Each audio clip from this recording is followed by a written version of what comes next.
जब अचानक उसकी आवाज सुनकर वहां लोमड़ी आती है और कहती है, अरे वाह, आज तो मुझे इंसान का ताजा ताजा मांस खाने को मिलेगा। वाह! अभी गोपी उस बच्ची को खाने के लिए उसके पास पहुंची थी जब वहां मोती हिरणी वहां आ गई। दुष्ट गोपी, छोड़ दे इस मासूम को। क्यों? मैं नहीं छोड़ूंगा अपना शिकार।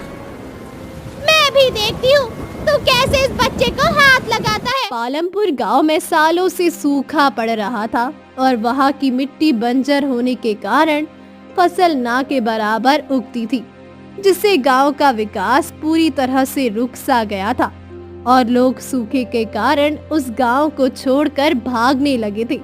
जब एक दिन पिताजी, हम रोज खेतों में काम करते हैं, लेकिन हमारी फसल तो अच्छी उगती ही नहीं है।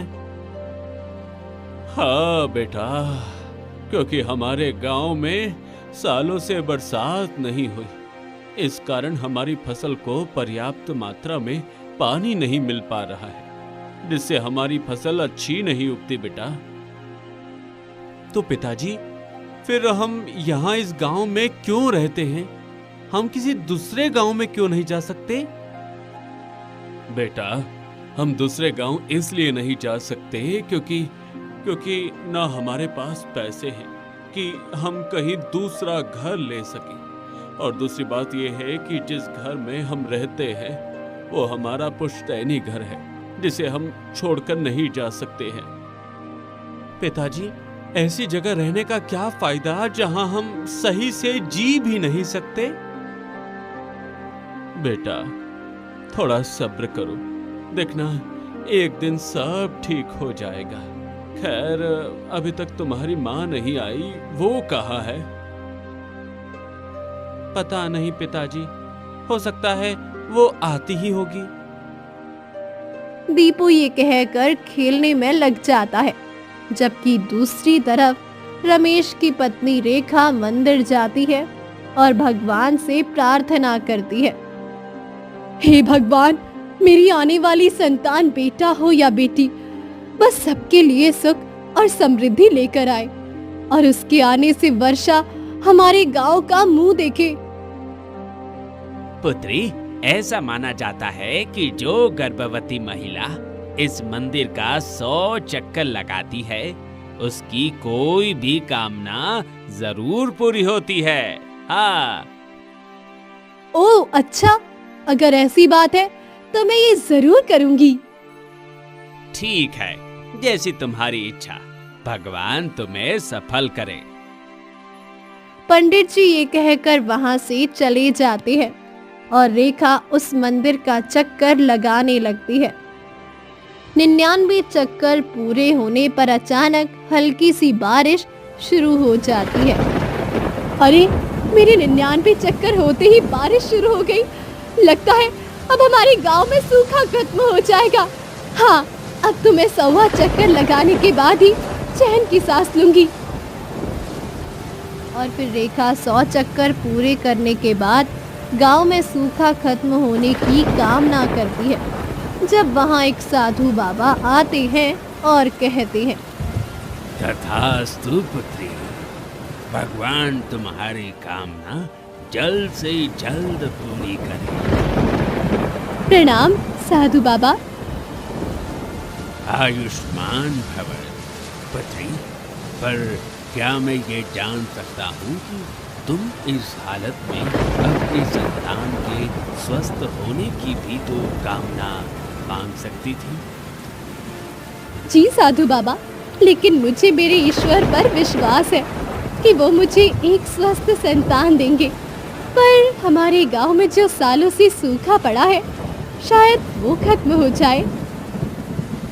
वाह वाह, मैंने पहली बार किसी को खुद के बारे में न सोचकर बल्कि सबके लिए सोचते देखा है। इसलिए मैं तुम्हें वरदान देता हूँ कि तुम्हें संतान के रूप में पुत्री होगी। साधु बाबा ये कहकर वहां से चले जाते हैं और उनके जाने के बाद कुछ समय बाद गांव का मौसम बदल जाता है और बारिश शुरू हो जाती है। और तभी रमेश के घर बेटी का जन्म होता है। अरे अरे मेरी बेटी देवी है, देवी। देखो, इसके आते ही वर्षा शुरू हो गई। हाँ रमेश भाई, तुम्हारी पुत्री तो वाकई बहुत भाग्यशाली है। हाँ हाँ रामू भाई, हम इतने सालों से इस सूखे में जीवन काट रहे थे और आखिरकार मेरी प्यारी बेटी ने आकर हमें इस अभिशाप से मुक्त कर दिया। हाँ माँ, पिताजी, ये मेरी बहन है। हाँ, ये तुम्हारी प्यारी बहन है। और देखो, ये अपने साथ कितनी बड़ी खुशहाली लेकर आई है। इसीलिए आज से हम सब इससे बहुत प्यार करेंगे। हाँ दीपू, तुम इसका हमेशा ख्याल रखना। और फिर कुछ ही समय में सब लोग उस छोटी सी बच्ची से बहुत प्रेम करने लगते हैं, जिसे देख दीपू अंदर ही अंदर गुस्सा होता है। जबकि दूसरी तरफ उस दिन से बारिश रुकने का नाम ही नहीं ले रही थी। रेखा, ये बारिश तो रुकने का नाम ही नहीं ले रही है।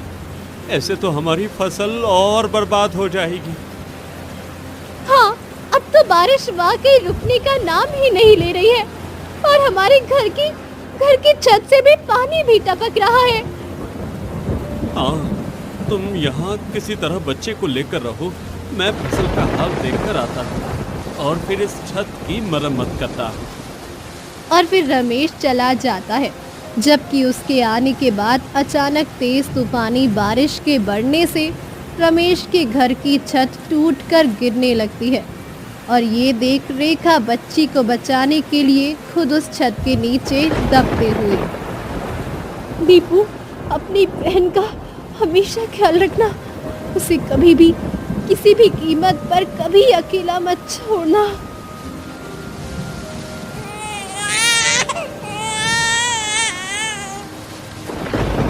माँ, माँ, उठो, कोई है, कोई माँ को बचाओ, माँ।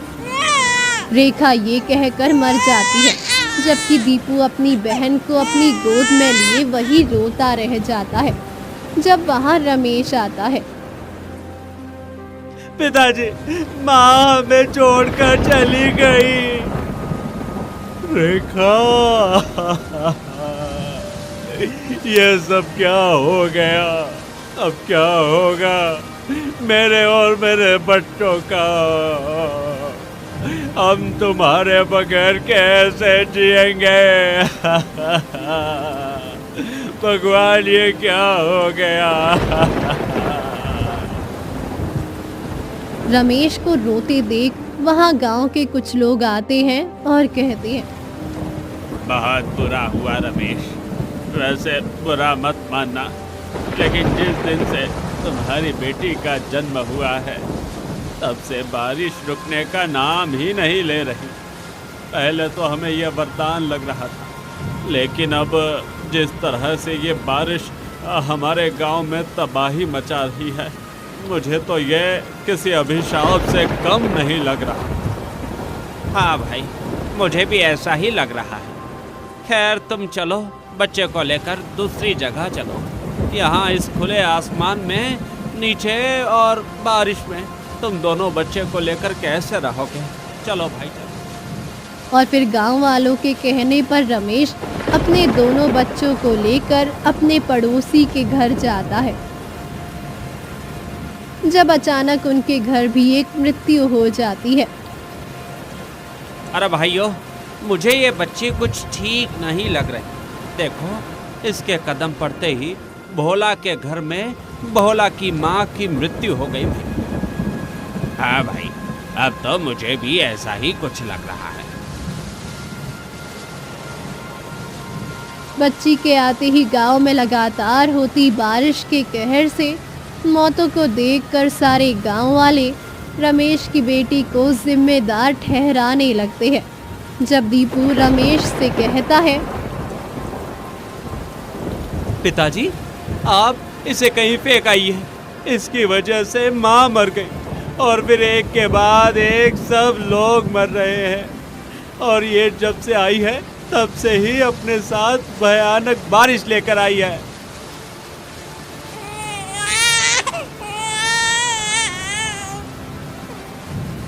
नहीं बेटा, ऐसा नहीं कहते। ये तो छोटी सी बच्ची है।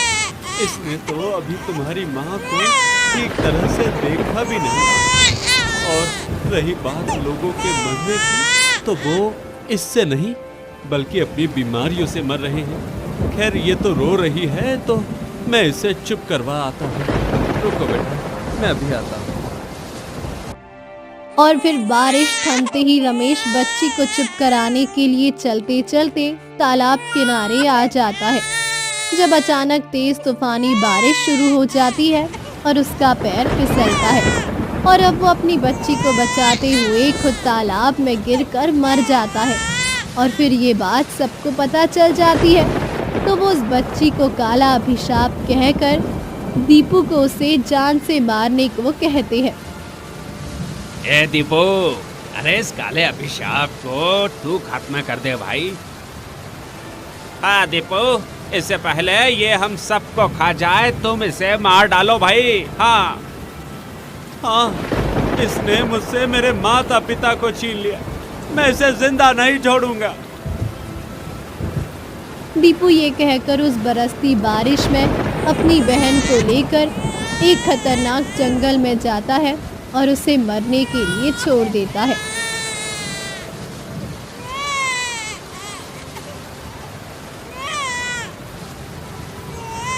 जितना रोना है रो ले, क्योंकि कुछ ही देर में यहाँ के जानवर तुझे आकर खा जाएंगे। दीपू ये कहकर वहाँ से चला जाता है और बच्ची वही बारिश में रोती रहती है। जब अचानक उसकी आवाज़ सुनकर वहाँ लोमड़ी आती है और कहती है, अरे वाह, आज तो मुझे इंसान का ताज़ा ताज़ा मांस खाने को मिलेगा। वाह! अभी गोपी उस बच्ची को खाने के लिए उसके पास पहुंची थी जब वहां मोती हिरणी वहां आ गई। दुष्ट गोपी, छोड़ दे इस मासूम को। क्यों? मैं नहीं छोड़ूंगा अपना शिकार।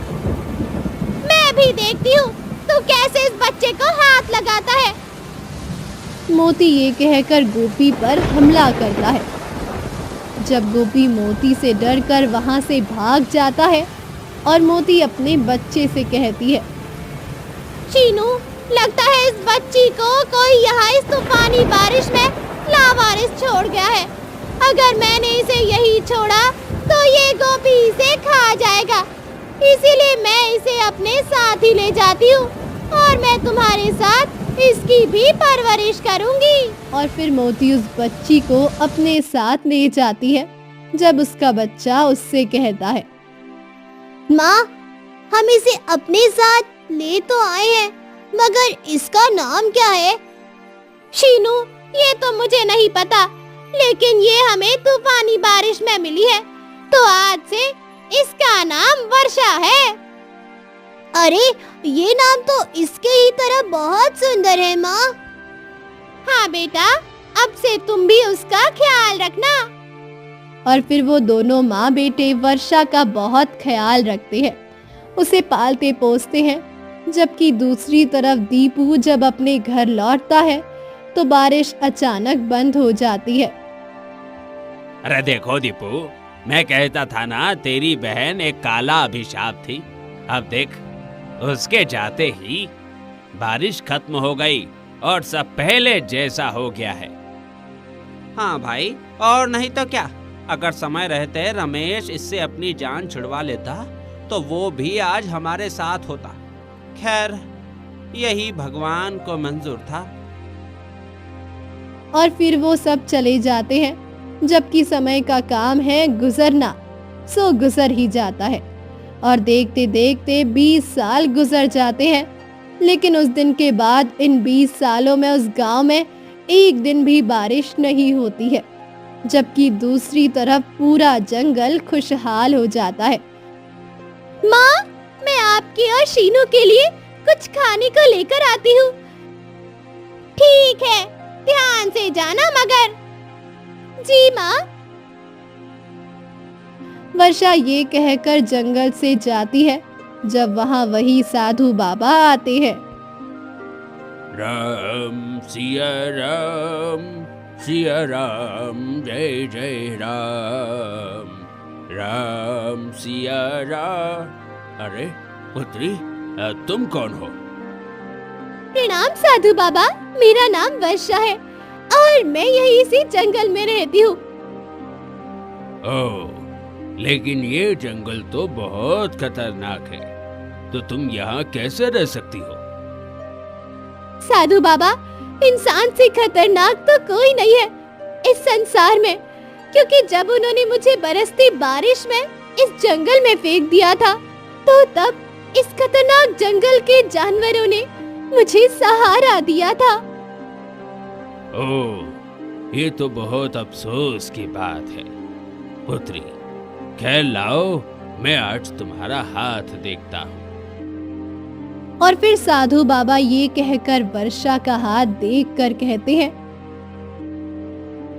पुत्री, तुम पर तो भगवान का वरदान है कि तुम जहाँ सूखे में कदम रखोगी वहाँ वर्षा होगी। हाँ।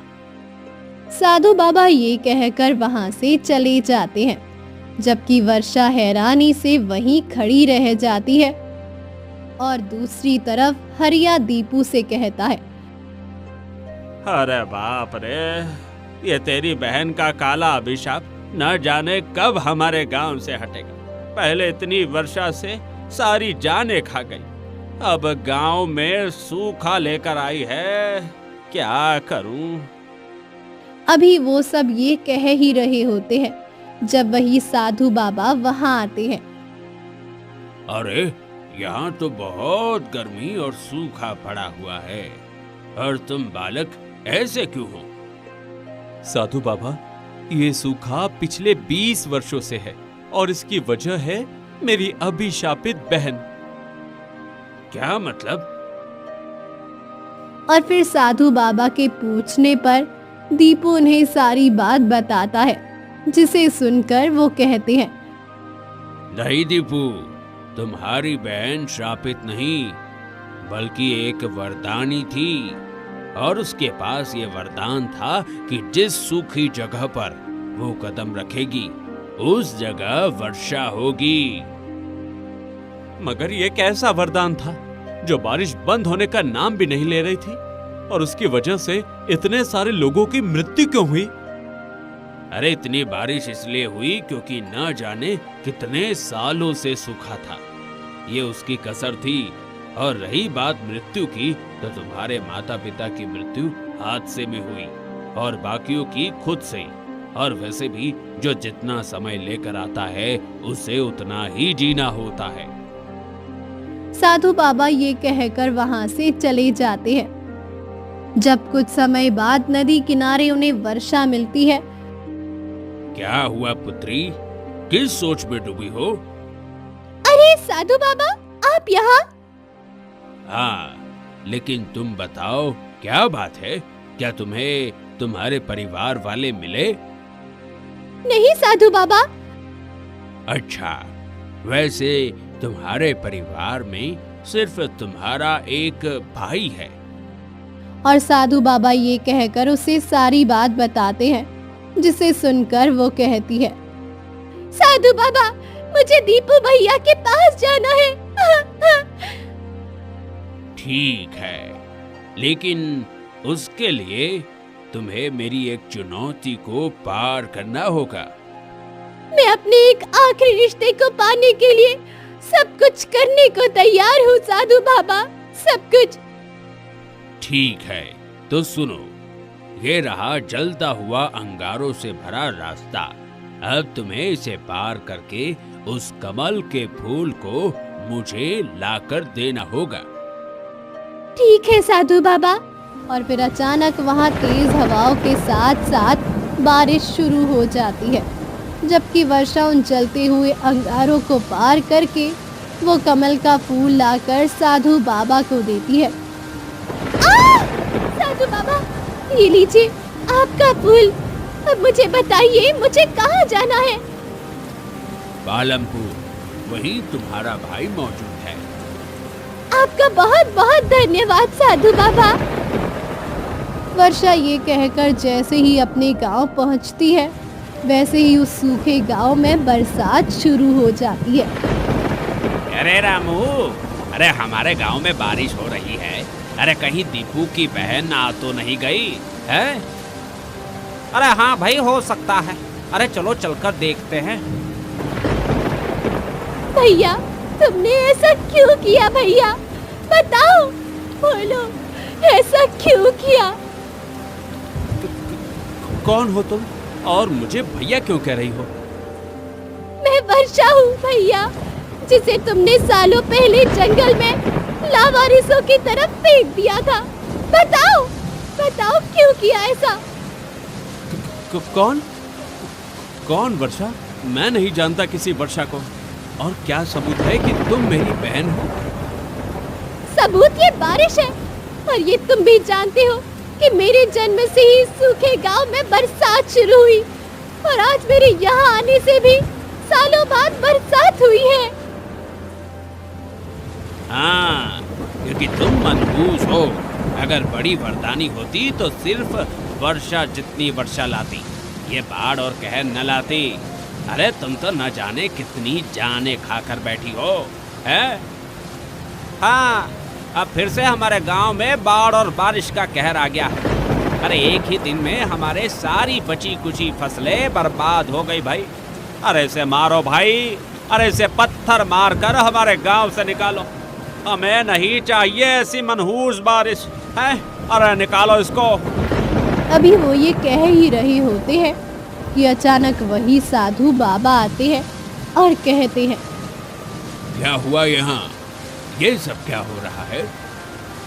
साधु बाबा, आपके पास तो बहुत ताकत है, तो आप इस बारिश को रोक दीजिए और मुझे सच्चा साबित कर दीजिए। नहीं, मैं ये खुद नहीं कर सकता। हाँ, लेकिन अगर तुमने मेरी एक और चुनौती को पार कर लिया तो तुम अपने वरदान के तहत जो सोचोगी वही होगा। बताइए साधु बाबा, बताइए, मुझे क्या करना होगा? तुम्हें इस नदी में जाकर बारिश रुकने की कामना करते हुए खुद की जान लेनी होगी।